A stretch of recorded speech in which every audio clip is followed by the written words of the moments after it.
Добра вечер, почитувани гледачи. Јас сум Драган Милосављевиќ, а вие следите емисијата Заспи ако можеш во овие бурни времиња, малку посветот, малку кај нас. Вечерва имам двајца гости, од кои што едниот прв пат доаѓа во емисијата, се работи за политикологот Џенури Сени. Добра вечер. Добро вечер, добро најдов. Фала за поканата. И за веќе познатиот апсолутно Љурзим Фаризи. Добра вечер. Добро вечер, добро најдов. Да. Благодарам за поканата. Поздрав до нашите гледачи. Се разбира, задоволството е, верувам, на сите нас заедничко. Имаме многу теми за разговор со вас, двајца господа, но сакам да почнам од нешто што предизвика интересен, голем интерес би рекол, еден говор на оџата од Иса Бек џамијата во Чаир. И јас се гледав со превод, се разбира, знам дека оџите се често пати држат говори, тоа го прават и свештениците на Македонската православна црква. Добично тоа се разбира, се говори во кој што се зборува класично за моралот, за етиката, за правилниот начин на живот, за вербата и така натаму. И верувам дека ги имало повеќе и до сега, не претпоставам нешто сега првпат, меѓутоа токму овој говор предизвика многу силен одек, интересно не само во, ќе речам, кај муслиманската заедница во Македонија, туку и кај сите, буквално, затоа што се работи за една трезвена порака, која што доаѓа во многу важен момент, се чини кога криминалците се пресметуваат по улиците, има постојано по некој загинат, по некој повреден. Сега да не ја објаснувам целата приказна, само во кратки зборови, оџата од Исабек рече дека се чувствува како да живее во Тексас, не мисли на овој сегашен Тексас, туку на Тексас од дивиот запад, каде што луѓето се убиваат меѓу себе, каде што кокаинот им е во џебовите додека се молат, не знам, оружјето им е во рацете и така натаму. Една би рекол наистина паметна визија. Овој оџак мене не ми е познат, се разбира, може би е познат во муслиманската заедница, велам овде.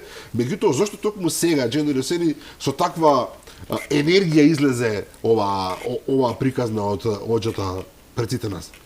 Биејќи во минатото не сме биле сведоци поглавари, било од христијанската вероисповед, било од муслиманската вероисповед, да излезат така јавно со прецизни пораки, да кажуваат реалноста што се случува по улиците во Скопје. Значи, стварно, секој збор што го кажа оџата, ја чувствува таа средина каде со се случуваат овие немили настани. Покај тоа што во последно време ние и бевме сведоци дека владата стварно значи по полициските акции ги пикна во затвор или притвор некои криминални банди без разлика од која национална припадност припаѓаат, но сепак гледаме дека постојат уште многу што значи местото не име во улица, туку во затвори. И токму ова порака оџата сакаше да ја пренесе во јавноста, а апсолутно дека бејќи оџата и џамијата и црквата се јавни институции. Значи, вакви пораки ќе треба барем еднаш неделно да им се проповедат на верниците, бејќи колку толку и зборот на оџата, и зборот на попот влијаат во делувањето, да речеме, на тие што ги поседуваат оние поседуваат оние значи верски објекти. И овој говор на оџата не беше поздравен само од муслиманската вероисповед, туку од сите, од христијанската. Цел народ му даде поддршка апсолутно на отворена сцена. И јас мислам дека и неговиот глас сигурно допре и до органите на прогонот и до институциите да преземаат уште повеќе мерки колку што преземаа значи во минатиот месец, за да вакви немили настани да гледаме се помалку во нашата реалност. Но, Љузим,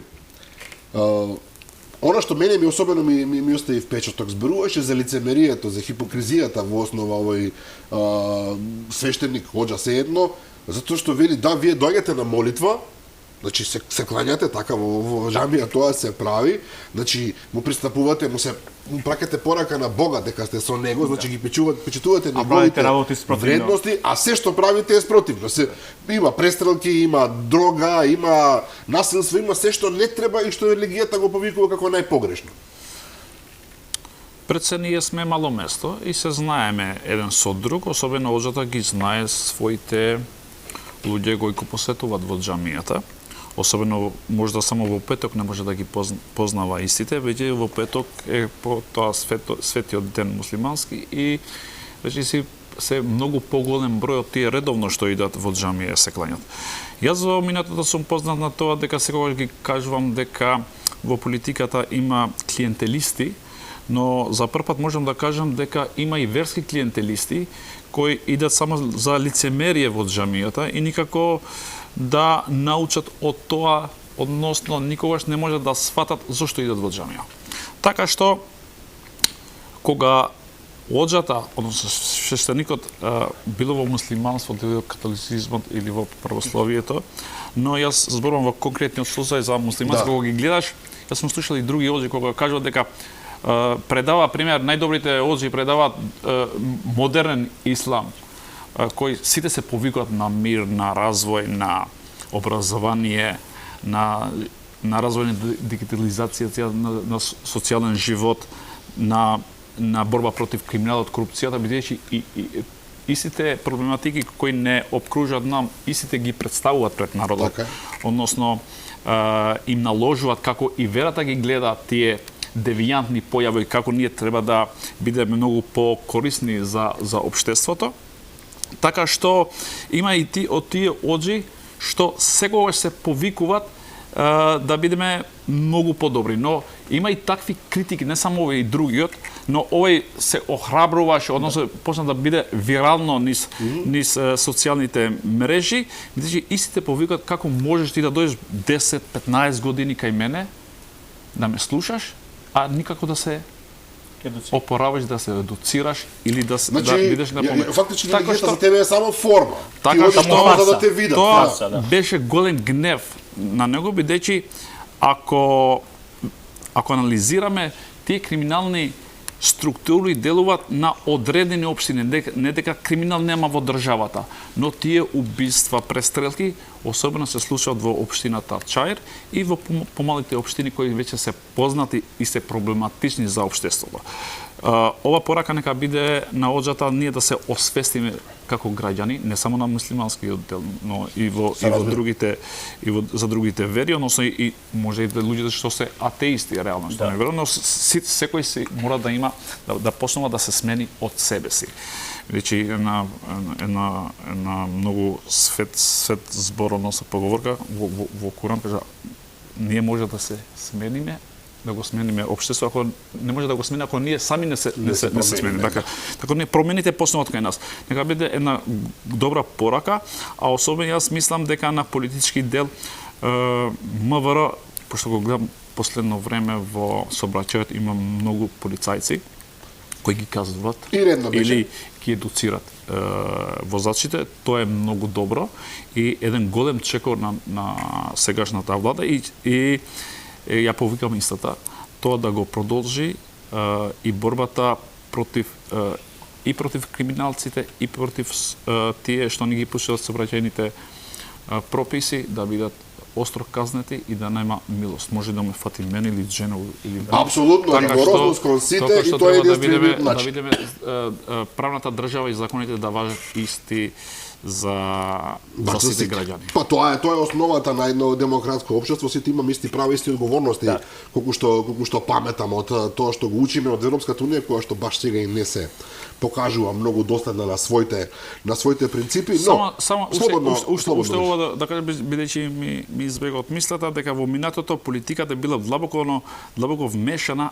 Јас мислам дека и денеска се обидуваат да се вмешат во верските заедници и гневот што го покажа Оџата, односно земањето на зборот да се обрати на целата нација на такав да кажем брутален начин, остро, е голем чекор, дека има и храбри луѓе кои не се плашат, односно не се во канџите на политиката, односно на политичките свештеници или чинители во сите делови. Сега, така, не е некоја тајна. Сите верски заедници. Не е некоја тајна, Джену, дека секогаш одредени партии имаат влијание врз црквата, врз џамијата, од свој нормално лукративни причини и се обидуваат да ги искористат практично тоа што верниот народ оди тамо да го искористат за своји политички потреби, често пати и злоупотреби. Јасно е дека Дуи тука имаше најдоминантна улога и вешто ја користеше таа состојба. Не сакам сега да ова да биде расправа која што е обидела во некој теолошки правец, бидејќи двете да сте политиколози, со нешто друго се занимавате, но кога сме кај Дуи. Дуи во овој момент очигледно ја прифати нешто што не го прифаќаше долго време, фактот дека е опозиција, воопшто дека се во опозиција на вистина. Конечно рекоа, па добро, сме. До сега имаше ќе правиме ова, ќе правиме она. Се уште излегуваат со фрази полни со некаква закана, со нешто, меѓутоа како конечно да им дојде и на нив конечно јасно што се случува и одеднаш ќе излегува со и ова го прават од време на време со приказната дека е време за реформи во партијата и за ветинг внатре во самата партија, односно прочистување. Колку е реално можно Дуи, која што излезе од 20 годишно владење, објективно најдолготрајната партија во Македонија по место во власта, да излезе со еден човек кој што моментално е во бегство, мислам на Артан Груби, и целата друга структура таква каква што е, да си прогласи, добре, еве ние правиме ветинг, еве ние правиме реформи, па дури ги повикуваат и другите да го направат истото. Да. И со тоа практички да му наложи на членството свое и на потенцијалните гласачи дека тие навистина го свртиле листот. Колку е реално? Реално, и на крај, после ветингот, сите ќе изгледат чисти како солзи, како Артан Груби што избега, значи, од државата и од органите на прогонот. Секој потек што го влече Дуи, треба да се преиспитува со 3 прашалници, не со еден прашалник. Особено овој последен потек, бејќи конечно сфатија дека се во опозиција, тие и после кога дојде Влен во власта, од Дуи се опијанија од 20 годишната власт што го држаа, значи, во миналите децении и не можеа да сфатат дека се во опозиција. Многу им беше, можно е да се повторува неколку пати, многу им беше и беа тешки овие месеци во опозиција, уште потешко колку да се во самиот пекол, значи многу тешко ја доживуваат новата улога што ја имат во албанскиот политички кампус. Овој потек со ветинг на Дуи, мислам дека пред се е за подсмев и скандалозен, особено кога ги гледаме какви фигури иницираат, значи, таков ветинг. Почнувајќи од Муса Џафери, од Блерин Беџети, од Рамиз Мерк, од Садола Дураки и така натаму. Значи, Рамиз Мерк кој е на црна листа? Да, е на црна. Значи, јас сметам дека ова само една пиар финта кој што Дуи се обидуваат да создадат некаква наратив дека стварно сака да се менува уствари. Тамо ги гледаме истите фигури. Значи, вистинската промена во Дуи не се прави со истите луѓе, бејќи ако стварно се прави ветинг, јас сум за ветинг, реален ветинг. Ако стварно се прави ветинг, јас сум сигурен дека владата ќе има многу работа да изгради нови затвори, да изгради нови судници, бејќи нема да ги фати сите од Дуи ако правиме реално. Многу ти ги има што треба да се судат во дополнителни судови и ние имаме поранешни функционери што сега се значи во бегство од правдата. Ако беа толку чисти, зашто не останаа во државата и да се значи да докажат својата невиност како што претендираат дека се невини. Ние 20 години на власт, секој бивши функционер од нивната партија, значи беа во коруптивни скандали. Повеќе од 80% од нив. Но најголемиот ветинг што им го направи Дуи беше Артан Груби, или да бидем уште подиректен, најголемиот ветинг што им го направи на Дуи беа ветингот од американската амбасада. Значи по месец и пол веќе помина, значи од го вметна Артан Груби во таа листа, но како што кажав, ветинг сум за ветинг, но реален ветинг, а не како ветинг на Дуи, што преку ова се обидува да промовира во јавноста дека веќе вакви потези ние сме својоци дека и Добро, своевремено беа зелени, на пример. се ребрендира неколку пати. Па, едно време беа зелена партија. И промени не видовме. Значи, Но дали може, Дженер, мене клучното прашање ми е дали ова може да пројде кај гласачите? Не верувам. Освен кај тие можеби најтврдо некое крило. Тие се обидуваат значи да спасат да ги спасат значи тие гласачи што сега во последно време гледаме и во медиумите многу преминуваат значи во коалицијата Влени или поточно кажано во партијата на Изет Меджити што до вчера беше кај Дуи, дел од Дуи, сега се обидуваат значи да ги спасат тоа членство препеловано и колку толку да се наметнат како демек политички фактор пред локалните избори и да освојат тие општини што ги имаат во предвид, што и многу тешко е за нив бидејќи сега се во опозиција, а веќе ВМРО допомене и Влен најавија соработка, меѓусебна соработка во локалните избори и сега Дуи со лоши односи со ВМРО допомене, со лоши односи со ССМ, со лоши односи со меѓународниот фактор, ќе им биде ептен тешко да освојат значи победа во некој од општините што сега ги имаат и Дуи е свесна за тоа и затоа сега пред меѓународниот фактор сака да покаже дека се за реални промени, но јас сум повторно скептичен во овие потези на Дуи, како што кажа порано, не ги преиспитувам со еден прашаник, туку со 3 прашаници. Добро, убаво кажано. Сега тука бидејќи беше спомнат Мерко. И затоа сакам да ве прашам вас, Лузим. Човекот е на црна листа кај американците веќе со години. Да. Значи градоначалник на општина Струга, кој што реално во таа општина прави што сака, иако јас знам и луѓе кои што велат добар е, завршува работа. Даже така велат добре завршува работа, но знаеме неговото портфолио какво е, се наоѓа на црната листа, во исто време токму сега некој проект му помина со американците. Се каква е оваа порака? Човекот е на црна листа кај американците? Поради тоа практично е со замрзнато членство, не знам, во Дуи, се смета дека тој веќе политички е мртов, се разбира. Од друга страна, прави некои проекти повторно со американците. Каква е оваа порака од американците збунувачка?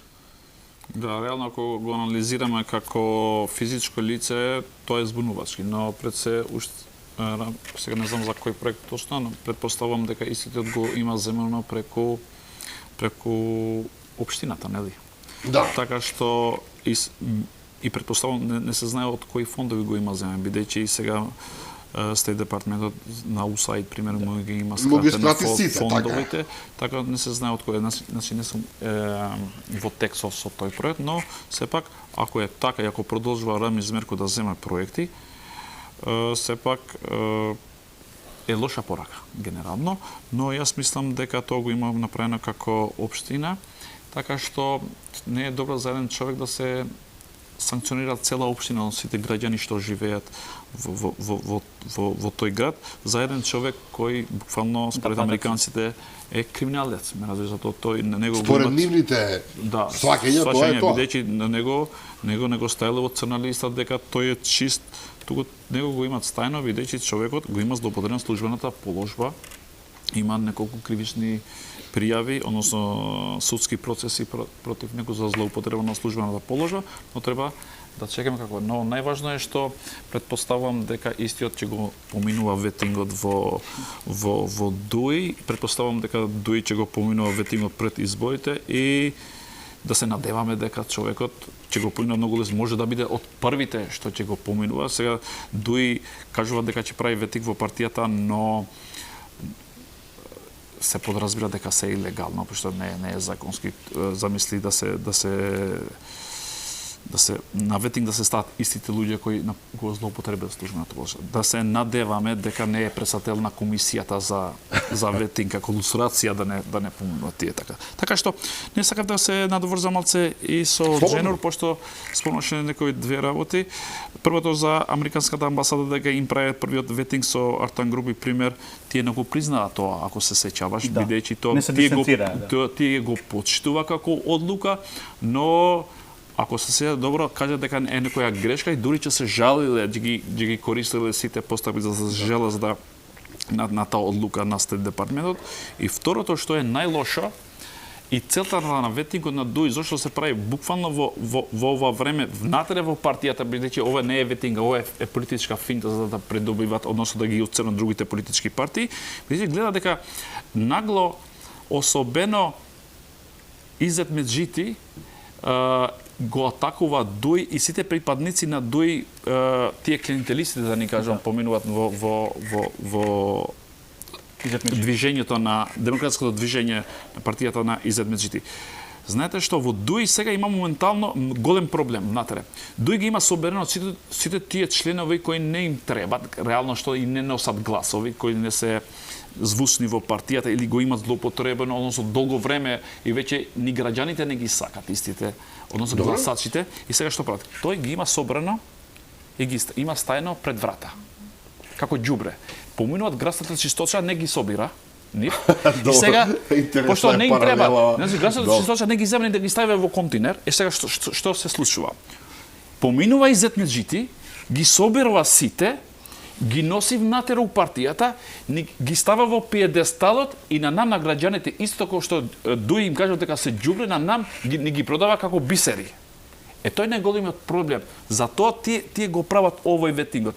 Ќе видите во следниот процесот кога ќе продолжува во ДУИ, тој нивниот политички ветинг, ќе видиш дека ќе ги кажуваат дека се криминалци, буквално сите луѓе кои проминале кај Изет Меджити, кажат сега ние сме чисти, а сите ние што сме ги поминали на ветинг отишле кај Изет Меджити или комплет кај Влер. Јас мислам дека политички делува Јас мислам дека Изет Меджити треба да биде многу предпазлив, бидејќи тие луѓе што ги промовира како нови засилувања на политичката партија, мислам дека нема да му чина добро. Изет Меджити сака да влие психолошки, значи Ова е многу добро прашање. Психолошки да, но кога ќе се мерите во гласови, ќе видите дека ќе има голем револт, бидејќи ако тебе ти оди двајца, тројца, а ти се враќат 10, гледаш дека во некои ограноци почнат да се враќат и ги гледам, пошто јас ги знам, некои сите се млади луѓе што се вратат назад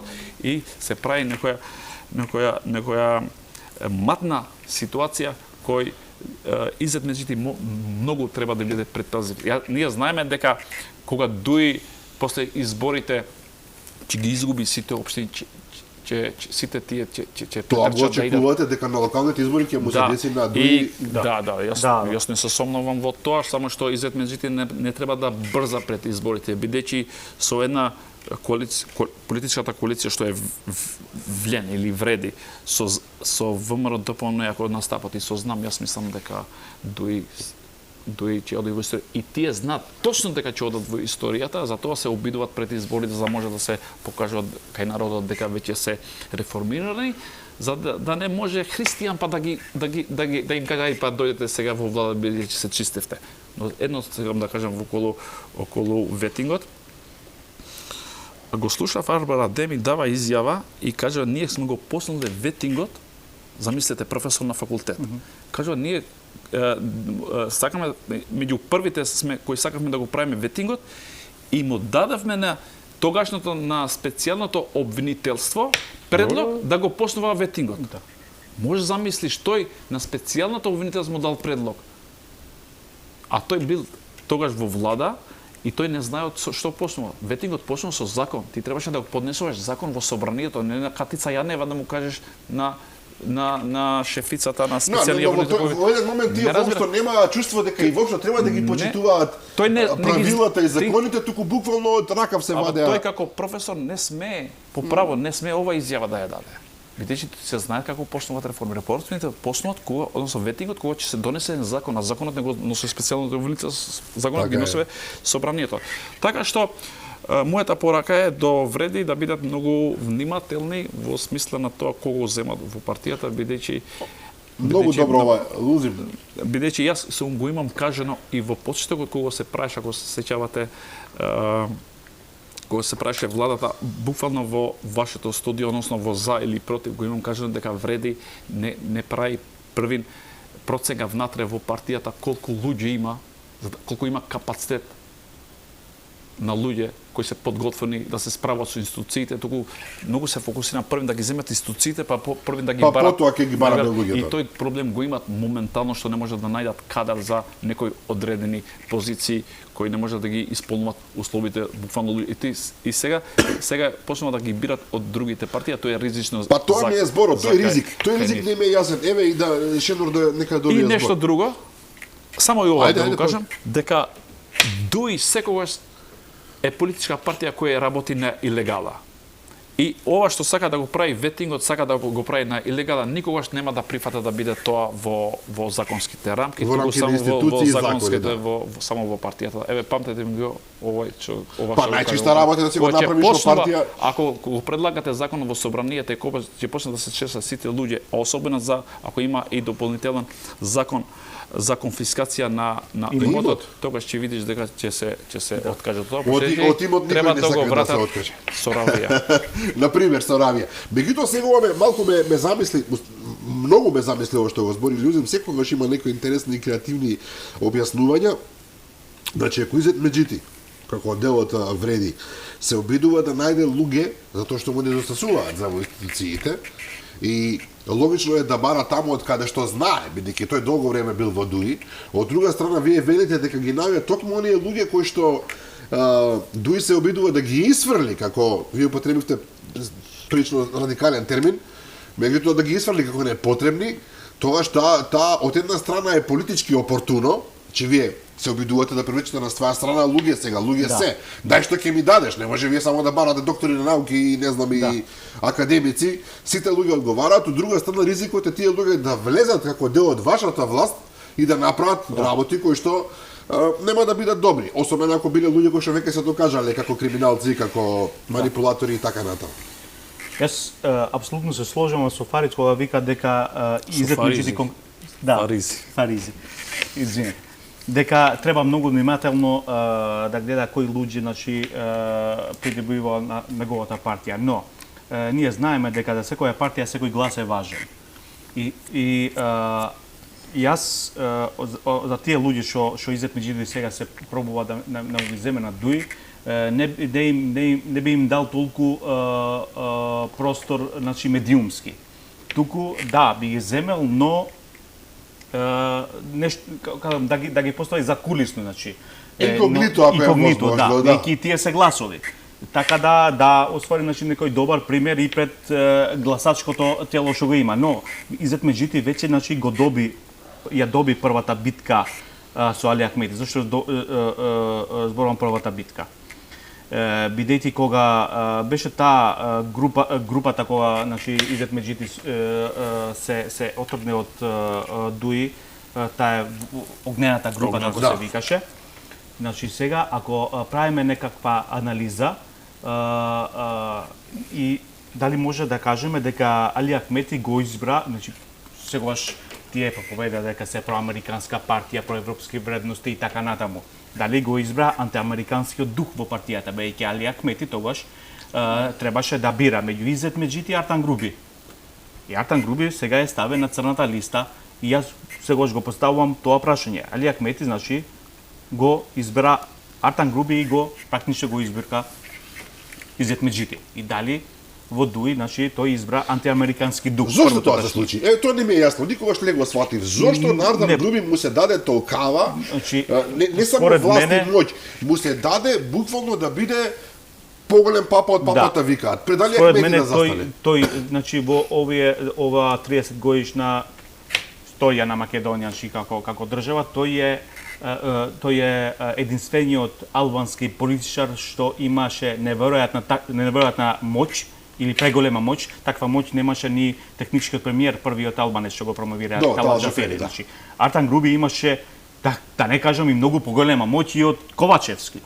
Во еден момент, бејќи ние бевме сведоци, типот играше фудбал во канцеларијата и никој ништо не им можеше, со тоа даваше лош пример и пред јавноста, бејќи Не може еден политичар да игра фудбал, а децата да немаат некои спортски сали во некои урбани средини да играат тие фудбал. А тој играше фудбал во неговата канцеларија. Значи, сето тоа и тоа се одразува и во лошиот резултат и на ССМ, не само на ДУИ што го има на парламентарните избори. Но да се навраќам кога зборуваме и за Влен, неговата функција во ова влада.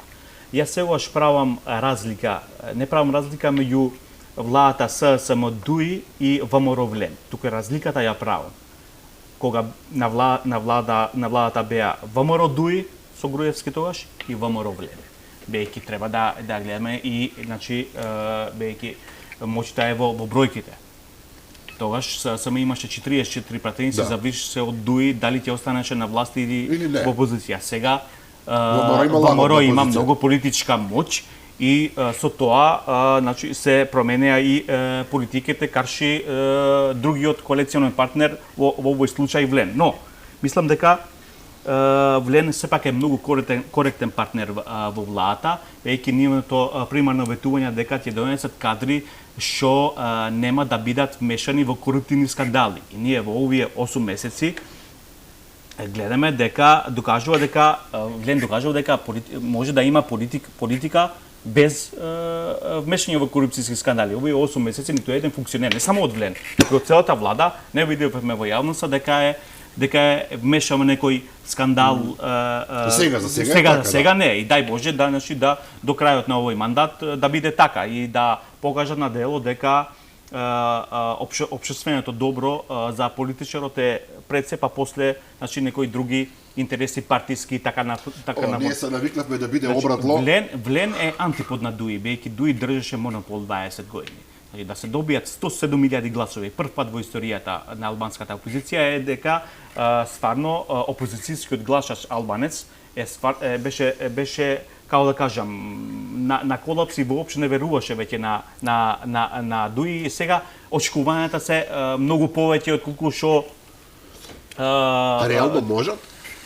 Тоа викам, значи политиката на моќ тука игра многу улога и тоа треба да го прават таа разлика албанскиот гласач. За перформансите мислам дека е многу веќе е рано да правиме некаква анализа за перформансите на Влен, но на почетокот ДУИ ги обвинија дека ќе престане проектот со коридорот 8 и коридорот 10, дека патот Тетово-Призрен исто така. Добро, пронајде се што може дека се упропасти, се упропасти. А уствари не се упропасти. Коридорот 8 ќе продолжи да се гради и коридорот 10 и патот Тетово-Призрен веќе мислам и гледам и кај Влен промовираат и некои други проекти од буџетот што се освои за 2025 година. Првпат ќе се одвојат некои 30 милиони евра за кампусот за Мајка Тереза и за другиве. Добро, дуи проблематизираше се и јазикот бил под закана и не знам што. И што сакам да кажам, дека има еден многу голем проблем Влен.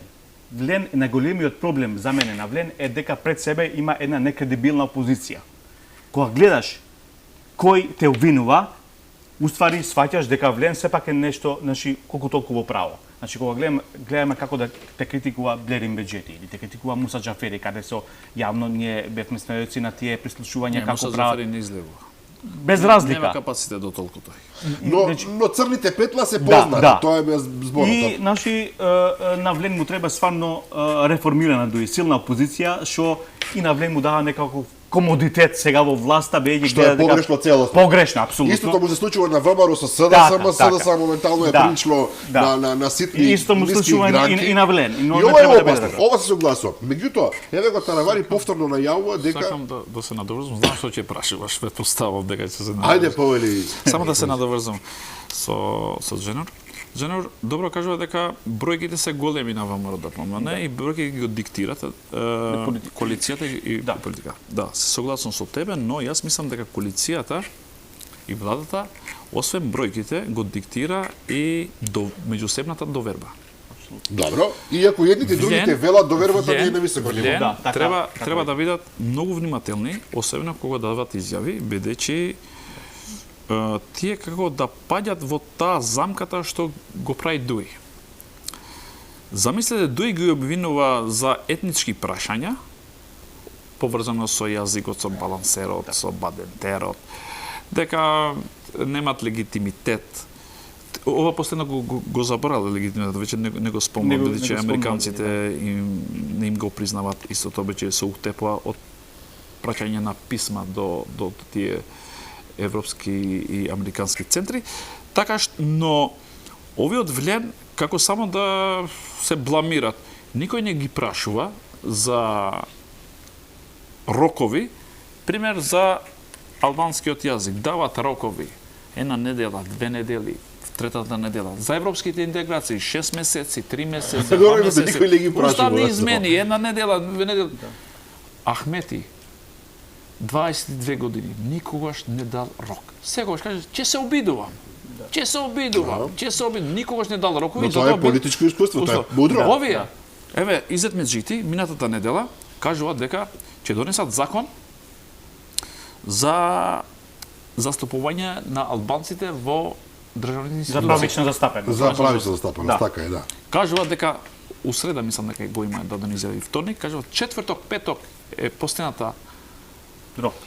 Не, четврток, петок уште една седница ќе имаме заедничка и следната недела у парламентот. Понеделник многу брзо ќе дојде петокот. А во ВМРО го негираат тоа дека постои. Зошто даваш рокови? Значи, тие Па Изет Меджити не е човек неискусен, долго време во политиката. Изет Меджити, Тоа е најчудно. можда Изет Меджити точно ги знае дека клиентелистите од Дуј ги познава. Можда и ги знае тотално целата клика на луѓе кои се потенцијални гласачи кај него. Но јас мислам дека тоа може да донесе до недоверба, бидејќи Изет Меджити е албански застапник, но е застапник, е вице-премиер на сите граѓани на државата. Апсолутно. Не само на албанците.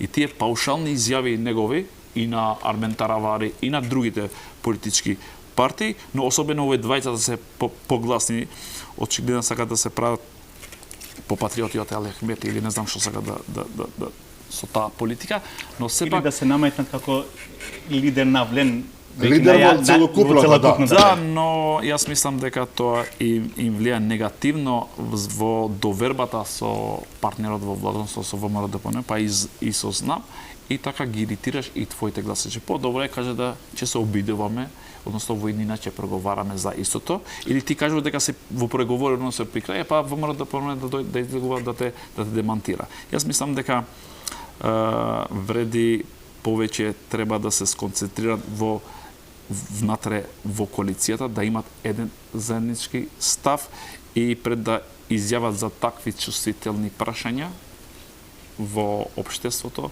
да се координираат добро. Па добро, имате ли информации околу тоа? Тој е проблем, морам да признам, за нас е проблем затоа што ние го добиваме, кога мислам за нас, мислам за останатите кои што не припаѓаат на албанската заедница, кои што не ги читаат и не ги слушаат во оригинал разговорите, ние го добиваме фактички она што порталите на албански јазик ќе го преведат.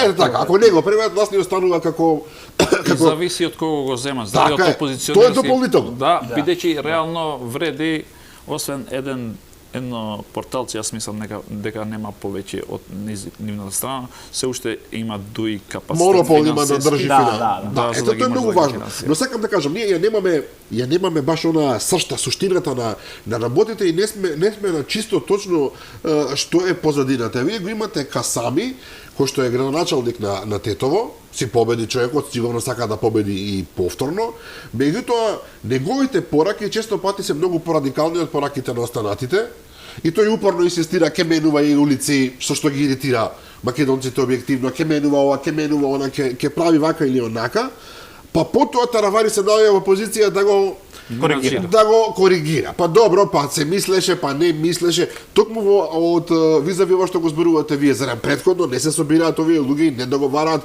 макар за основните начала, до овде одиме, до овде не идеме, или буквално секој лидер се изиграва сам за себе шеф. Тој дел не ми е јасен. Јас мислам дека Билјал Касами го гледа Македонија од чаршијата на Тетово. Така што го гледаш државата од чаршијата на Тетово, но тоа е лош поглед. Даваш лош поглед. Јас мислам дека политиките треба да се градат и да се прават во Скопје, а не во Тетово. тој може да биде граначен од неговите изјави што се во промена на улиците и така натаму, кои не се консултираат па воопшто со ВМРО-ДПМНЕ кој е коалиционен партнер и излегуваат така паушално дека ќе ги менува. Тие може да му бидат фијаско во следните избори, бидејќи во Тетово и во Гостивар, особено во овие два града, мислам дека особено македонски гласач, поетнички македонски гласач, решава за кој ќе биде следен градачан. И ако почнува тој во тој наратив да ги смени, јас мислам дека може да се заебе во самите. И што ќе направи, ќе му даде на Дуи повторно можност да добие градачалец. За две-три улици кои треба да се сменат. Јас мислам дека тоа мултикултурализмот во тие средини треба да се почитуваат и одлуките треба да се донесат секогаш со консензус. Но јас мислам дека секој си тера во наративот на Ахмети кој ги вовлечува во етнички прашања. Јас мислам дека вреди никако не смее да влегува во филмот на Ахмети и неговите блиски до него, кој единствената цел е да ги кара меѓу себе ДПМНЕ и вреди и да го користат шансата особено пред локалните избори да влегуваат, бидејќи на Ахмети по секоја неговата главна цел е вреди да го тргне од влада пред изборите. После локалните избори тој ќе се пензионира. Добро, и сега логиката на нештата, повторно се враќам на Таравари. И за ВМРО-ДПМНЕ би било подобро, предпоставувам, да се работува со еден, наместо со четворица лидери, меѓутоа и за нив самите. Дали имаат капацитет во вреди според вас, Шедор, да се обединат во една партија? Затоа што тоа веќе ја менува позицијата на сите нив. Еден лидер може да биде во тој случај. Дали ќе биде Таравари, меѓутоа не знам, меѓутоа тој ќе биде еден. Сега секој прави како што мисли. Па токму тука ја гледам таа гласност што и Фаризи што го спомна меѓу Таравари и Изет Меджити. После изгледа дека после локалните избори сигурно дека ќе имаме само една политичка партија од сите четири, значи во влен. И сега Таравари и Изет Меджити сакат да се наметнат како потенцијални лидери на таа политичка партија. Но не сваќат дека всушност овие изјави си прават штета пред локалните избори. Можне Билал Кацами да придобие некој националистички глас во Тетово, но ќе ги изгуби гласовите на македонците, на ромите, на сите што живеат таму. Или овие прашања за 4-5 улици, зашто не ги отвори после локалните избори да направи некој баланс. Например, две историски фигури од македонскиот табор и две историски фигури од албанскиот табор да ги именуваат тие улици и крај на приказната. Значи завршена приказна. И јас се согласувам апсолутно дека сите потези што ги влече Дуи овие месеци се влен прво да го извади од власт, бејќи ако влен ги дочекува локалните избори во владата, тоа ќе биде крај за Дуи апсолутно, дека многу е тешко да освојат минимум една или две општини. И јас во таа насока гледам и последната, баш правевме муабет порано, и последната на Али Ахмети веднаш, миналата недела после локалните избори во Косово што беа, тој веднаш утре дента се сретна со опозицијските лидери. Со опозицијските лидери во Косово, добро, така е. Во намера тие да не дозволат таму Албин Курти да формира влада, бејќи ќе се одрази во Македонија, бејќи ние знаеме дека Албин Курти е многу близок со Влен, но и со Мицкоски е многу близок, бејќи првата меѓувладина седница се одржи токму со Косово и првиот премиер што го посети Македонија кога стана Христијан Мицкоски премиер беше Албин Курти. Самиот влеговте во оваа тема која што јас сакав да ја започнам и во ред што ја направивте, сега имаше избори на Косово. Албин Курти повторно победи, но не со апсолутно мнозинство. Значи, ќе има проблем да направи влада, читам. Па 41% баш вчера читав, значи од таа изборната комисија, 41% од гласови освоеше Албин Курти. Тоа се сериозни бројки, меѓутоа не е со диаспората ќе иде некаде 43-44%, но повторно сам не може. Фалат гласови. Затоа Али Ахмети сега пробува, значи со сите негови влијанија кај опозицијските лидери таму да прави, односно да му возврати на Курти, бејќи тогаш Курти влијаеше Влен да добие толку големи гласови. Фактички да му се одмазди. Да му се одмазди и да не формира таму влада и после тука да содаде еден така наратив дека еве Албин Курти падна во Косово, ќе паднат и Вилен и ќе дојдеме повторно ние на власт. Значи таков наратив сега пробува Али Ахмети, но ќе видиме последните 2 месеци Но колку е Фаризи, колку е јасно е дека албанците на Косово и во Македонија се силно поврзани, поврзани меѓу себе колку да речеме со албанците во Албанија, што е малку специфично, но веројатно родинските врски си го прават тоа и годините во иста држава во Југославија и така натаму. Тие делот во Струга, пример, повеќе се поврзани со Албанија. Тука тоа е веќе природно. Заради во Скопје, во Тетово, не знам. Роднини си врски. До мене ме интересира. Албин Курти, колку што знам, е популарен кај албанците и во Албанија и во Македонија. Популарен. Тој е на иста линија со Вреди и им помогна. Тоа не е спорно, помогна да се наруши угледот на Али Ахмети како борец, не знам, за човекови права и сите тие фамозни имиња што му ги додава како небарен народен херој. Меѓутоа, тешко навреди, ова е моје размислување, ако нивниот опстанок на политичката сцена во Македонија зависи само од влијанието на Курти и од евентуалното негово стоење на власт или во опозиција во Косово. Да, имате потполно право, бидејќи Вреди, односно се формира како коалиција, помагајќи го Албин Курти. Како премиер, тој имаше влијание во смисла да ги обединува, бидејќи не може да се обединува. Ако памтите, беше првите 3 политички партии беа движењето на Меджити, Беса и Алтернатива.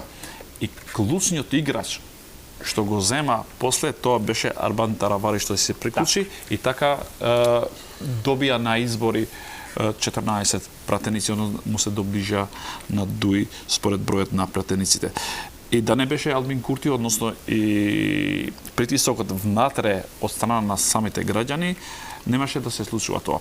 Но Албин Курти не е председател на партијата, секогаш кога ќе се карат помеѓу себе да дојде овој да ги смируваат. Значи тој само и дадеше потик, бидејќи концептот на Албин Курти е против концептот на тоа што командантите од војната и во Косово и кај нас стана бизнисмени, милиардери или милионери. Така што неговиот концепт спаѓа само во борбата против криминалот и корупцијата.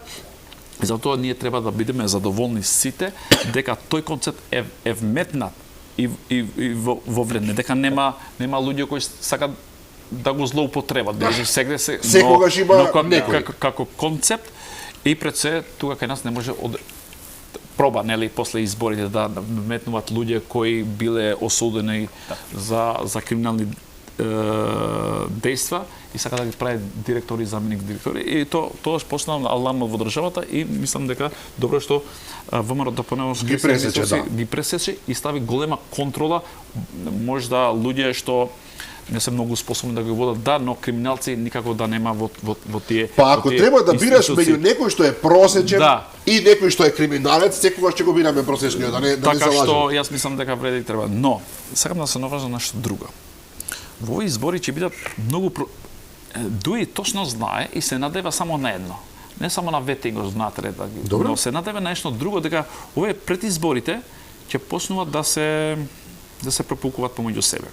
Зборувате за во Вреди внатре. Какој е концептот на Вреди? Концептот на Вреди, пример, пошто се 4 политички партии, колачот на владата, односно на позициите што им следува, се по 25%. Бидејќи не може да се договара помеѓу себе, отичле на ждрепка, како на коцка, разбираш. И му падна најаките позиции да му видат на Алтернатива. Добро. Генерално, вака, највлијателните институции. Алтернатива, политичка партија, 2 автобуси, 3 автобуси функционери, ме разбираш. Објективно е така. Ако го анализираш така во концепт на сите гласови. Но им се падна, како што велиш коцката. И сега, како ќе се делат? Како ќе ги делат општините? Пошто се 4 и 4 ќе имат право на избор. Арбен Таравари ќе го избира Гостивар. Билјалка Сами Тетова, Изет Меджити, Чај. Алтернатива, појака општина, Сарај ќе го земат. Пошто тоа е општина која се наоѓа во град Скопје. И сега што му е концептот? Една од најголеми. Има некоја голема антагонизам внатре во Влен помеѓу Изет Меджити и Арбен Таравари, бидејќи само овие двајца може да бидат лидери на Влен. Потенцијални лидери. Потенцијални Добро. лидери. И после ќе почнат да идат по другите општини, не знам. Но што е финтата? А тоа мислам дека го знае Таравари. Изет Меджити да го добие Чаир, бидејќи го добија сигурно и согласите, и во Сарај е потенцијално да го добие Влен. Добро. Но во Сарај сака да го наметнува нивниот играч алтернатива. Тие се поблиски еден до друг, како мислам дека ќе бидат заедно во иднина овие двете. И кога ќе дојде после во град Скопје, за да може да ги делат тие позиции и да му каже на Арбен Таравари, слушај, ти немаш ниту една општина во градот Скопје, бидејќи само општина Сарај и општина Чаир, како со градоначалници, каже ти не можеш да придобиваш многу позиции и тоа од градот Скопје. И подека после да го Да го истислат, јасно е. Да го тргнат од таа игра внатре во градот Скопје, бидејќи ако го имаш градот Скопје како град и Куманово, Кечит и двојката, ти си потенцијален утредената да сложиш сам влада, бидејќи албанците мислеле дека гласовите на албанците произлега само у Шеска. У Шеска има многу гласачи албанци кои не мислат исто. Најголемиот проблем кој ќе го добие Кецот и двојката Ахмети точно знаел каде е проблемот. Пример со ДПА. Тој го пушеше таму во Тетово у Шеската да бидат еднаква, а разликата му го правеше по 7 пратеници во Кецот и во двојката. А овие го имат сфатено буквално алтернатива и Изет Меджити, затоа им биде фијаско на Дуј. Така што за да бидат мирно дома, јас би отишол на две варијанти, на една друга варијанта. Ако мислат дека се толку јаки, бидејќи секој се постава дека е јак, тогаш јас мислам дека треба да идат на два дела. Изет Меджити со алтернатива, а алијанса на Арбен Таравари со Билал Касами, и така ќе имат во сите општини можност и во првиот круг поделено да конкурират. Да, таа поделба пред изборите би направило чувство дека токму кај нив има раскор. Да. Сега е малку специфично, особено што Таравари има уште еден проблем. Јас мислам дека едно од идеите и ова е во маса кај Не, јас не верувам дека. Тоа психолошко негативно би се одразило и на гласачите сигурно. Уште една работа, да не заборавиме дека Таравари има уште еден проблем. Токму сега пред неколку дена печатите му припадна на овој како се вика на сел. Јас мислам дека печатите долго ќе траат. Па добро, сега има право да се жали и така натаму. Пак ќе го вратат на судот. Но сепак е некаков удар тоа. Зборам на легитимитетот. Да се надеваме дека нема да имат проблем, но ова е втората варијанта. Јас го кажав како можна варијанта за да идат на избори. Ако Таравари се тоа го пресметал. Мир во куќата. Ако Таравари се тоа го пресметал, а логично е да го пресметал, пошто е искусен човек, кој е неговиот одговор? Ајде ова со села може да го влече по судови. И ќе го влечат по судови. Меѓутоа овдека, ако веќе постојат тие задкулисни игри за кои што расправа Фаризи, тоа што Таравари мора да има и свој некој бекап план, некоја своја варијанта како да одговори. Јас мислам дека на Таравари само тоа што судот пресече дека печатите ќе одат кај села и нема некаква друга опција освен да оди повторно заедно со Влен, бејќи ќе нема печати. Значи Таравари во минатото го обвинуваше села дека е узурпатор, узурпатор и така. Само да знам дека не е правосилна одлука. Не е правосилна, сепак последната одлука, да, сепак тоа влијае и тоа мислам дека ќе го турне и малце и пазарот кај Влен, бејќи можно е неговите другите тројца лидери да му кажат на Таравари дека сега немаш партија. Не си легитимен, немаш партија и ќе мора да се задоволиш за тоа што оние ќе им дадат Таравари. Гостивар сигурно дека на Таравари ќе му дадат, но тука правиме муабети за другите некои урбани општини што припаѓаат на изборната единица 2 и изборната единица 1. Јас мислам дека не само Таравари, туку сите лидери на Влен многу добро знаат дека само еден мисли да се тргне од таа коалиција, дека ќе победне не само едниот, туку сите тројца. Да. Значи мозаикот мора да биде цел. Мора цел. И затоа Изет Меджити и Таравари пред некои 3-4 дена постојано ја наметнува тоа темата дека Влен ќе се состане една партија на само после локалните избори. И сакат значи локалните избори да ги видат како тест или како анкета колку граѓаните сакаат Влен да биде една партија. И јас сигурен сум дека можно е веќе со ВМРО ДПМН и Мирот Мицкоски веќе најави дека е многу природно да коалицира. Батали на тоа што Дуи викаат дека вреди прави некаква, како да кажам, непринципиелни коалиции. Самата Дуи правеше коалиција со ССМ и со Зечевич. Па да не се лажеме сега, политика е и ние сме теорија на можното. Секогаш кога владините партии коалицира меѓусебно, значи си помага таму кај што има кандидати. Иако сега СДСМ баш не е расположено со Дуи да оди на избори. Па и нема политичка моќ. И да одат со Дуи на избори. СДСМ нема да добие ниту една општина. Според ова сега што го гледаме, СДСМ е на работ на политичко исчезнување, до таа мера. Бејќи СДСМ се ризикува се од левица, повеќе левица прави опозиција во парламентот отколку СДСМ. Што е страшно. Страшно е, да. Ако зборуваме реално со 6 пратеници прават повеќе галава. Да. И сега последно прашање за вечер во условно кажано се отвори, нормално постојано се зборува за уставот, нормално секој има своја некоја логика во целата работа при промената на уставот. Колку е потребно тоа според вас, Фаризи? Се разбира, едни велат да се отвори уставот за да се бутлат бугарите, да се внесат бугарите во него, други велат време е да се смени грбот, бидејќи он е грб на државата, од поранешен политички систем кој што за некои луѓе е неприфатлив, да сам па велат никога што не смее да се смени, тоа е врежано во камен. На сето тоа други велат, па добро, ако го смениме уставот, тогаш веќе дај да ги внесеме албанците како албанци, а не како говорители на 20% од јазикот, па некои велат ајде химната да ја смениме. Колку е опортуно во овој момент воопшто се разговара на оваа тема? Колку е логично сега? Ние имаме толку многу проблеми со кои што треба да се соочи државата, пред се со таа фамозна корупција. Со правосудството гледаме што се случува, во еден ненормален свет живееме, за жал, каде што буквално не се знае што ќе се случи со Украина, со Палестина и така натаму. И сега ние, дали е овде правилно да се занимаваме токму со овие теми? Изборот на Трамп и неговата надворешна политика, односно и неговата внатрешна политика, треба да ни биде една лекција за нас, дека и ние треба да нешто да размислуваме само внатре во државата. Ако го слушавте мислам дека во панелот Марта Кос, мислам дека даде изјава дека додека јас сум во мојот мандат, значи тоа ќе му трае 4 години.